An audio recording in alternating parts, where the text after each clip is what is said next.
이 시리즈는 한국에 거주하는 우리 외국인 친구들의 한국 스토리를 소개합니다.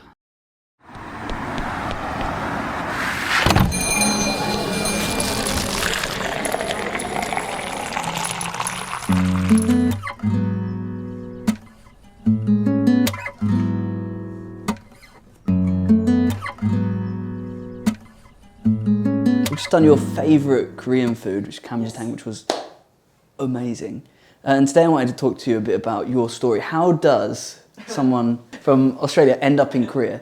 Originally, the reason I first found out about Korea was through K-pop.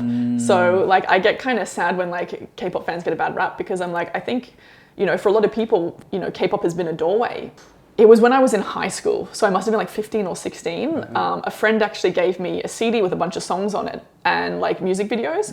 And there was Dongbang Shingi's Rising Sun music video on there. Right. And I loved it. Like I love the dancing, I love the music. And I just got like really like passionate about, particularly Dongbang Shingi, like I loved them. Originally I wanted to learn Korean just to watch like Pangsong without subtitles. Running Man. Yeah, Running Man. I used to love that. And then at the end of year 12, when I graduated high school, there's a thing called schoolies in Australia. Schoolies is basically when you graduate at the end of year 12. Yeah. In Australia, most people go to the Gold Coast and there's like, everyone goes like clubbing and there's a lot of drinking and partying, and I don't really like drinking and partying and clubbing. So I like decided that I wasn't going to go. And mum said, why don't we do something else instead? And so she was like, why don't we go see a TVXQ concert in Korea? Right. So we went to Korea and we waited outside for 6 hours in like -8 degrees. And then we didn't get any tickets because like they were all sold out.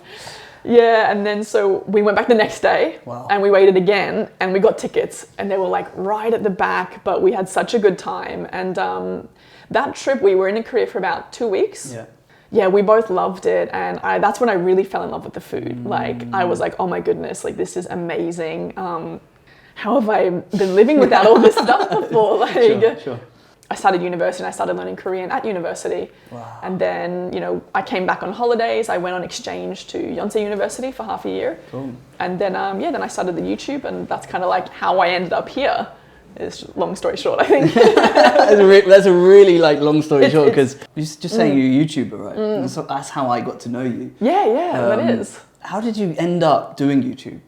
And how did why Korea? I had just finished uni. I knew I wanted to make something. And so originally I started YouTube because I wanted to do it in Korean because I wanted to practice Korean, and I'm not very good at like self-study. So I knew if I made it in Korean, I would have to, and it would kind of force me to learn. And then the other thing was the culture of what we do for fun is so different in Australia and Korea. Like in Australia, especially back then, like everything shuts at 5:30. Right. You know, like you went to Brisbane, right? Yeah. You'd be like, oh, let's go out and get some dinner. I'm like, okay, well, it's like 8:30 now, so we have to leave like now if you want to get it, because they're not going to serve food after like 9. Yeah. And you know, Korea, everything's, you know, open, especially in Seoul. You can do whatever, whenever. So I wanted to show people what they could do in Australia. And like, I did cooking videos actually as well, like showing some Australian like baking, like lamingtons and stuff. And then when I came back to Korea for a holiday, I filmed a bunch of food videos on like restaurants that I thought were really interesting.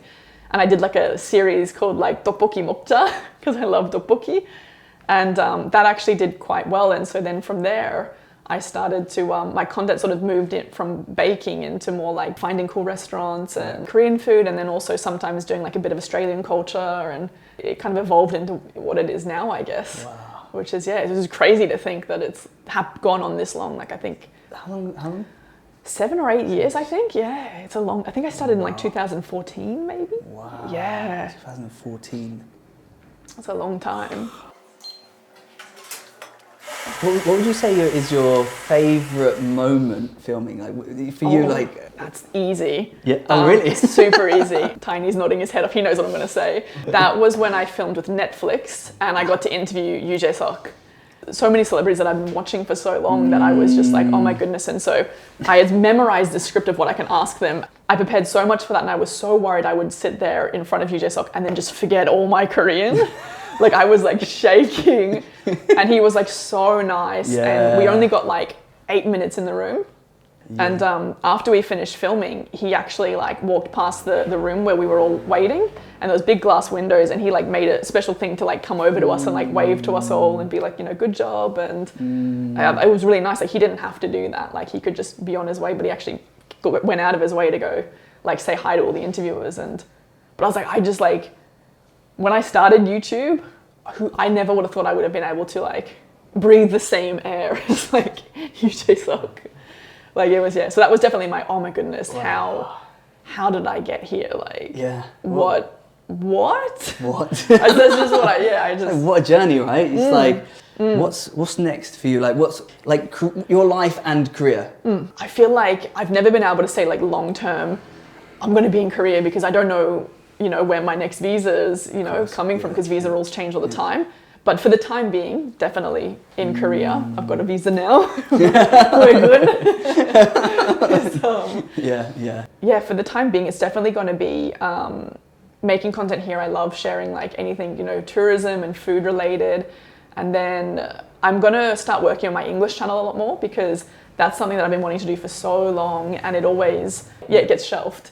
But I want to do a lot more like cooking videos and maybe like kind of home videos. Sure. But I thought that would be really nice to just share little snippets and, you know, like going to the markets and getting beautiful ingredients and cooking with them and stuff. I think that would be so nice. Yeah, I mean, that's something that you do really well. Oh, anyway, thank you. But yeah, long term, who knows what could happen, you know, maybe, I think anyone who's lived in a foreign country knows that you can never answer that question before, but I think Korea is always going to be like a big part. And I'm here for the foreseeable future, you know, as long as Korea will have me, I think I'm gonna be here. If you could sum up Korea in 3 words, what would those 3 words be? Yeah, that's so hard. Food, delicious food, that's 1 word. Warm-hearted, that's 1 word. Second, home. I think that's the best that I can sum it up. 3 words is hard, because I want to put in fun as well, because there's so much to do. This is classic Sarah. You get 3 words. She's like, I don't accept. I'll have 6. Can I have another one? I refute the terms of those conditions. I unsubscribe to that. Okay, so we're going to finish on one last question. Okay. Can you give me 3 words that define life? Ooh, 3 words of just what life is, or how I think life should be. I'm going to do how I think life should be. Stress-free. Stressless, that's 1 word. Stress-free, yeah, we'll give it. Stressless. Content. And exciting.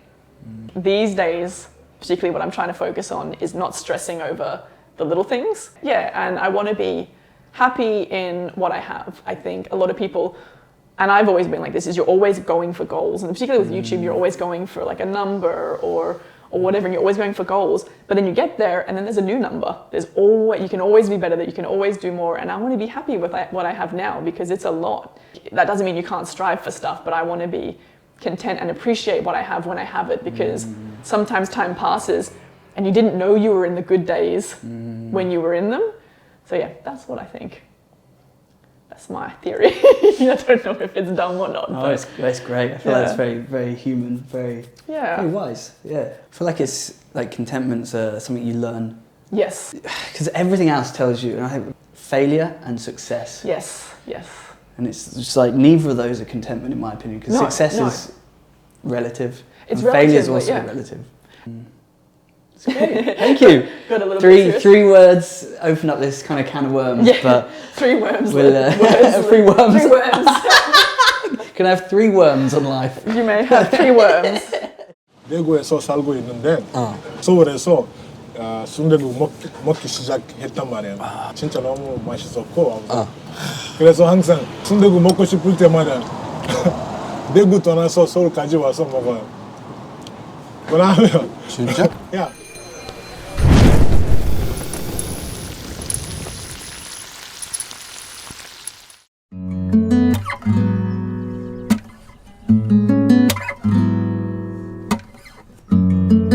You're my faithful friend when I feel like I'm on my own.